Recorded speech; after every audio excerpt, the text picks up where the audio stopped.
So regarding transfer of property, once we started with unit 3, it was mortgage, right? We completed types of mortgage.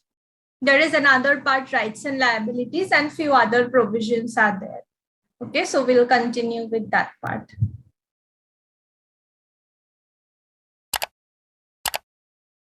Then we have regarding mortgagee also same rights and liabilities we have. Yep. Liabilities, we do not have too much. I think it's already like too much of information. So liabilities, we do not have that much also.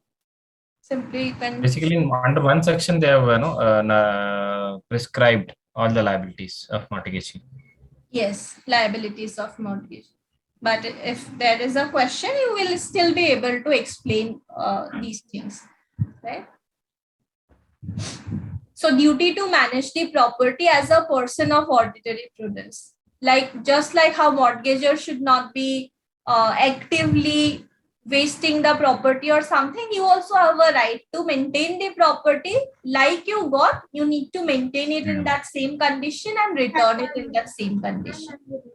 Right? So like how a normal prudent man would try to protect such a property, like that only you have a right, like an obligation to manage the property.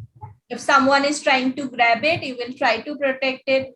Some destruction, something, you will do it, everything you have a right.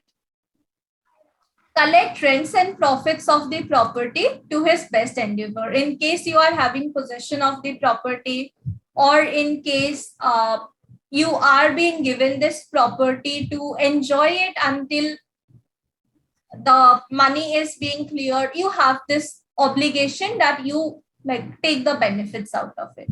Pay government dues unless there is a contract to contrary. These are basically dependent on the contract also, but still you will have a duty to pay government dues in case you are having possession of it.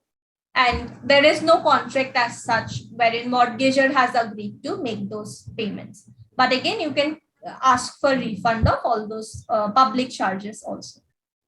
Duty to make necessary repairs if it is necessary to protect the property, or if it is something which is compulsory from the part of government, right? In both the two cases, you have this duty to repair the property also. Duty not to destroy or injure the property permanently, right? You have a duty not to destroy the property. If you are having possession of the property, you want to get certain things fixed or installed or something, you should not be destroying the property. Carefully, you need to do it. Duty to keep proper accounts of all the sums that you have received or whatever you have spent. If you are keeping the property for the purpose of taking benefits out of it, you need to maintain proper records or proper accounts regarding what all you have got, what all benefits you have got.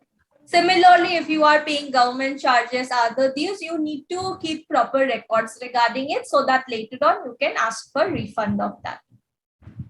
Keep proper accounts of all the, any rents and profits in discharge of interest of making certain deductions, right? Duty to apply rents and profits in discharge of interest of making certain deductions. Whatever rent, profit, other money you are getting, you should be utilizing it in order to clear out the interest, whatever it is, with regard to the pending charges.